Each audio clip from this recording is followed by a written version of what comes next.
Jean-Paul Lecoq. Merci Madame la Présidente. C'est un moment important pour nous de recevoir un militaire de l'armée israélienne, puisque nous avons eu l'occasion de recevoir il y a quelque temps le président de la Knesset. Et à ce moment-là, c'était la politique d'Israël qui était jugée quelque part, ou qui était critiquée, qui était abordée. À cette occasion-là, on a eu l'occasion de... Et je reprends vos mots, puisque en fait je les partage, vos derniers mots. Vous avez dit l'utilisation de la terreur pour atteindre un objectif, ça s'appelle du terrorisme. C'est exactement ce que j'ai dit au président de la Knesset.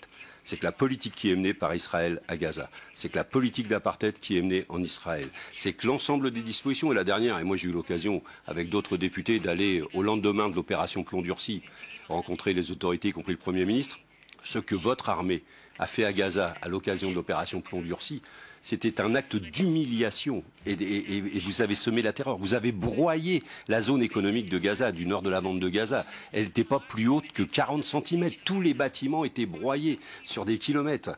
Et ça, c'est pas un acte militaire. C'est bien un acte d'humiliation, c'est bien un acte de terrorisme. Et votre pays mène une politique terroriste. Et donc, on a des terroristes en face de terroristes, si vous voulez. Vous êtes venus nous faire, avec les images à l'appui, et les Français qui vont suivre cette commission n'ont pas vu les images. Mais des images de propagande, vos images de propagande que vous distillez peut-être en Israël pour convaincre les Israéliens de financer votre armée, de financer vos actes. Moi, au moment où je vous écoutais, j'ai aussi une pensée pour Salah Hamouri. Parfois, dans les relations diplomatiques, on fait des actes. Quand la Chine a accueilli le président Macron, elle a fait un acte pour libérer un Français qui était en prison, et de manière à ce qu'on puisse avoir des relations, parce qu'il y avait un doute sur sa condamnation, etc. Et aujourd'hui, vous ne faites pas d'acte. C'est-à-dire Salah Hamouri, il en a repris pour 6 mois. On ne sait toujours pas pourquoi. Vous prétendez une démocratie, mais vous enfermez les gens sans les juger. Et vous, peut-être... que quand on vous pose des questions embarrassantes, je l'ai vu tout à l'heure, sur la question de l'Iran, sur la question de la bombe atomique, vous dites, moi, je ne suis pas là pour faire de la politique. Vous faites de la politique depuis le premier mot que vous avez cité. Et vous ne répondez pas aux questions qui vous embarrassent. Alors, c'est vrai que vous êtes le bras armé de ces terroristes, de ce terrorisme d'État.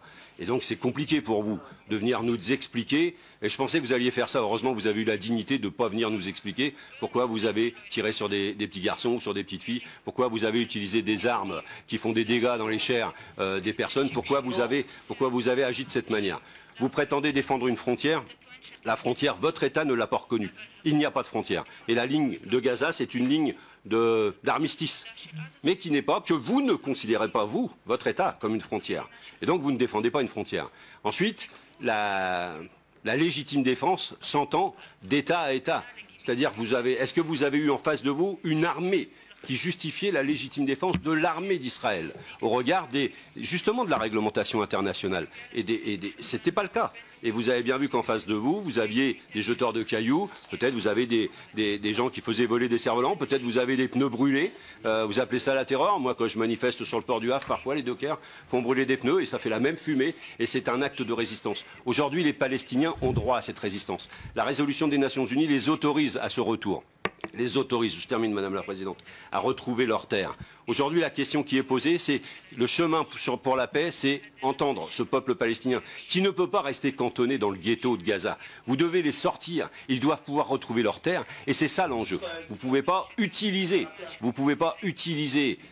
cette situation du ghetto de Gaza pour expérimenter à une prison à ciel ouvert, comme a dit la Présidente, le comportement, la dignité d'un comportement humain. Tout être humain aurait envie de sortir de ce ghetto. Et tout être humain aurait envie d'aller couper la clôture qui les sépare de leur terre. Merci beaucoup, Monsieur le député.